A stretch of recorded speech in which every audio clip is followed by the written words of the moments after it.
আমাকে আমার শাশুড়ি বলতেছে, তুমি অনেক ভালো অভিনয় পারো, কেমনে স্বামীকে নিজের ইশারায় নাচাতে হয় সেটা খুব ভালো পারো, তোমাকে তো অ্যাওয়ার্ড দেওয়া উচিত।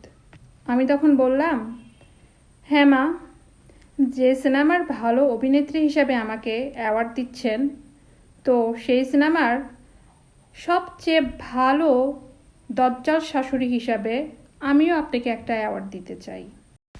আজ সকাল থেকে আমার শাশুড়ি আম্মা যা চিল্লাচিল্লি শুরু করছে, চিল্লাচিল্লি শুনে আমি বললাম, মা কি হয়েছে বলেন তো, এত চিল্লাচ্ছেন কেন? আমাকে বলল, চিল্লাচিল্লি করবো না, সকাল থেকে এখন পর্যন্ত আমি এক হাতে কাজ করতেছি। আমি শুনে বললাম, এক হাতে কেন কাজ করতেছেন? আল্লাহ আপনাকে দুইটা হাত দিছে, দুই হাতে কাজ করেন, তাহলেই তো হয়। আজকে স্বামী কল দিয়ে অনেক কান্নাকাটি করছিল। সে আমাকে বলছিল, আমি আর তোমাকে কিছু বলবো না, ঘরের যত কাজ সব আমি করব, ঘরের যত কাজ আছে সবই করে দিব, ঘর মোছা, ঘর ঝাড়ু দেওয়া, রান্না করা সব আমি করে দিব।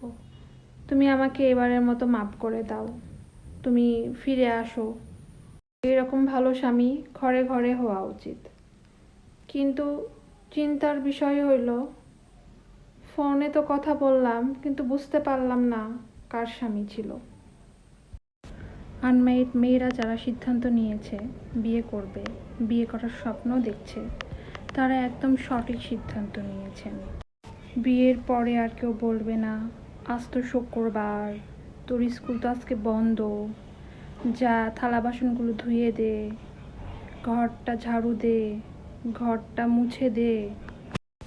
আমি আমার হাজব্যান্ডকে জিজ্ঞাসা করলাম, আমি যদি এই পৃথিবীতে না আসতাম তাহলে কি তুমি অন্য কাউকে বিয়ে করতে?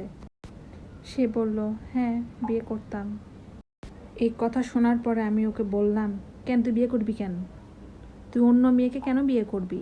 তোর বিয়ের বয়স যখন হইতো তখন তুই দেখতে আমি নাই, সেই শোকেতে তুই মারা যেতি। জীবনে আমার দুইটাই স্বপ্ন, একটা খাবো, ঘুমাবো, আর আমার শাশুড়ি বাড়ির সব কাজ করবে। আরেকটা হইলো ঘুরবো, মার্কেট করব, আর আমার স্বামী আমার জন্য মনের সুখে টাকা খরচ করবে। আজ সকালবেলা ঘুম থেকে উঠে যা খুশি আমি, এতটা খুশি হয়েছি, মানে মানে মনটাই ভরে গেল আমার চিন্তা করতে করতেই। তো হয়েছে কি, এত থ্রি পিস, মানে আমি চিন্তা করতেছি কখন কোনটা পরে যাব, কোন অনুষ্ঠানে কোনটা পরবো, কোথাও গেলে কোন থ্রি পিসটা পরবো, কি করব, মানে আমি চিন্তাই করতে পারতেছি না কোনটা কখন পরবো। তারপর হঠাৎ করে চিন্তা করলাম, আরে আমার তো থ্রি পিসই নাই, আমি তো ঘুমের মধ্যে স্বপ্ন দেখছি